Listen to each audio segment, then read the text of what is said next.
Oke teman-teman, saya akan membagikan analisa teknikal saya tentang Dogecoin ya, yang saya lakukan di trading Binance Future ya, selama semalaman di time frame 1 jam. Ini di saat saya market bearish, saya bisa cuan hampir 200%. Saya akan share teknik analisa saya untuk kita bagi bareng-bareng gimana tekniknya. Cekidot. Oke, kita sekarang di trading view. Kemarin saya lakukan short selling teman-teman ya, dan saya kemarin entry-nya itu di sekitar jam 10 ya di sini, dan saya entry itu di sekitar 0,127-an teman-teman ya. Itu saya entry dengan stop loss di sini ya. Dan saya berhasil cuan di sini sekitar hampir 200% karena ini menurut saya adalah support terbawah ya. Karena ini area support, maka saya cepat-cepat untuk melakukan take profit ya. Dan benar saja pada pagi hari ya, itu saya mendapatkan cuan sekitar 190%. Nah, gimana caranya kita simak ya. Sekarang kita ke time frame 4 jam ya. Di sini kita akan mengidentifikasi terlebih dahulu trennya seperti apa sih Dogecoin ini ya. Karena memang BTC sebagai leader altcoin itu memang sekarang lagi bearish. Oleh karena itu memang secara kasat mata itu altcoin-altcoin lain juga pada keadaan turun ya. Namun kita perkuat lagi dengan analisa bahwa kita tarik garis trendline di sini ya teman-teman. Itu kalian sudah tahu kalau ini dalam posisi downtrend teman-teman. Kalian bisa lihat ya. Ini dalam posisi downtrend ya harganya. Nah, untuk itu secara umum kita bisa melakukan short selling. Nah, di mana kita bisa melakukan short selling? Ya, nanti saya akan jelaskan lebih lanjut. Yang kedua yang kita lakukan adalah dengan menggunakan support resisten teman-teman ya. Itu penting sekali. Dan gimana sih cara menentukan support resisten secara simpel menurut saya pribadi? Biasanya saya tuh kalau menentukan support resisten saya ganti ke line chart ini teman-teman ya. Dan kita tentukan di mana titik-titik pantulan yang banyak atau bounce untuk price action Dogecoin ini teman-teman ya. Oke, kenapa sih kok saya taruh support ya dan resisten itu di sini? Ya, itu karena ada beberapa pantulan di sini yang membuat itu sebuah titik keseimbangan, teman-teman. Sini ada pantulan dan sini ada pantulan ya. Di sini ada sebuah pantulan juga ya, mereka tembus, retest itu saya gantikan. Ini sebuah pantulan dan sini juga sebuah pantulan ya. Itu saya jadikan ini sebuah support dan resisten. Nah, sekarang saya perjelas dengan candle. Oh ya, saya lebih suka untuk menggunakan candle Heikin IC ya, karena memang lebih jelas daripada candle yang biasa ya.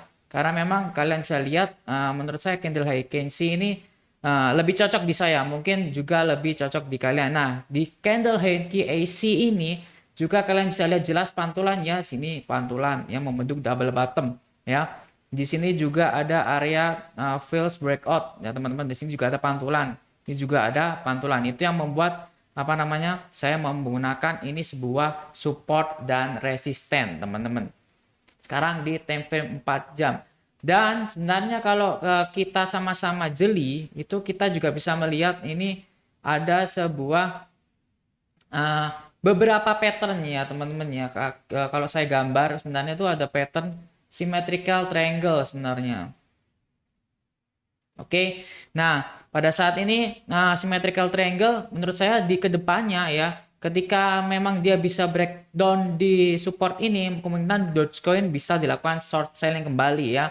Tapi saya akan jelaskan kenapa tadi saya bisa entry short teman-teman ya. Dan selanjutnya kalau kalian bisa jeli di sini tuh ada sebuah pattern inverse head and shoulders dan ini sebuah neckline-nya ya.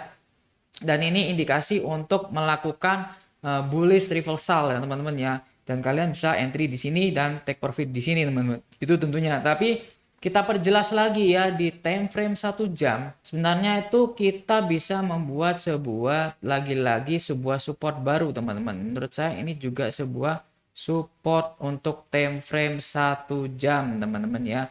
Dan kita lihat di sini juga ada support dan resisten. Ini adalah sebuah support become resistant ya kalau untuk harga sebelah sini kalian bisa cermati. Oke, sekarang untuk lebih jelasnya saya perjelas dengan sebuah indikator sini ada stop and target. pada saat kemarin saya membeli di jam 22 ya teman-teman ya.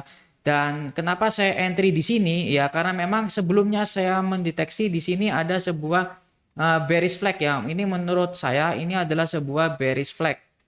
Oke, karena ini adalah sebuah indikasi kalau memang dia bisa membentuk sebuah penurunan kembali di sini teman-teman. Kalau kita bisa perjelas ya. Dan kapan saya akan melakukan entry, saya tunggu dia break dari sebuah bearish flag ini untuk melakukan entry buy, didukung dengan saya membuat sebuah Fibonacci, karena memang kalau kita tarik dari swing low ke swing high, saya melihat ada beberapa sebuah pantulan-pantulan menarik di sini di 0,618 Fibonacci yang merupakan sebuah golden Fibo ya. Dan pada saat itu tepat sekali ada dua candle doji, double doji, yang itu adalah indikasi untuk reversal kembali ya, diiringi dengan candle bearish warna merah yang tebal. Dan ini mengindikasikan adanya penurunan atau aksi sell besar-besaran teman-teman. Pada saat mereka sudah break dari sebuah pattern bearish flagnya, itu di saat itu saya lakukan entry dengan mengentry di harga sekitaran sini teman-teman. Dengan supportnya saya ambil di resisten di atasnya sini untuk jaga-jaga. Karena kita juga harus melakukan take profit di mana dan stop lossnya di mana. Itu penting untuk kalian yang trading. Nah, gimana caranya melakukan take profitnya tuh di area mana? Nah, saya melihat di sini ada sebuah support ya, support kuat, dan saya lakukan itu untuk membuat sebuah area take profit. Makanya saya ambil di tengah-tengahnya, tidak sampai ke arah sini, karena itu untuk jaga-jaga supaya tidak memantul duluan teman-teman. Jadi saya mengambil celah untuk ambil di atasnya sedikit ya, nggak apa-apa. Meskipun dia turun lagi nggak apa-apa, kita tetap profit, dan kita nggak usah greedy atau terlalu serakah, karena memang kita bisa mengambil take profit di area lain untuk sinyal-sinyal mendatang teman-teman. Jadi itu alasan saya kenapa saya bisa short sell dan menghasilkan 200% ya di time frame 1 jam di Dogecoin ini, karena memang ini adalah sebuah pembentukan bearish flag yang ini indikasi untuk penurunan harga kembali teman-teman. Oke, kenapa saya memutuskan untuk melakukan short sell di Dogecoin? Karena pertama kita lihat di time frame 4 jam itu membuat sebuah channel downtrend. Kedua, kita membuat support dan resisten. Ketiga, itu ada indikasi membentuk sebuah bearish flag. Dan keempat, kita tentukan dengan Fibonacci, dan tepat sekali doji double-nya itu membentuk di area 61,8 Fibonacci, dan itu adalah area pantulan terbaik. Jadi saya memutuskan untuk melakukan short sell setelah breakout dari pattern bullish flag-nya teman-teman. Oke teman-teman, sekian, semoga bermanfaat and thank you.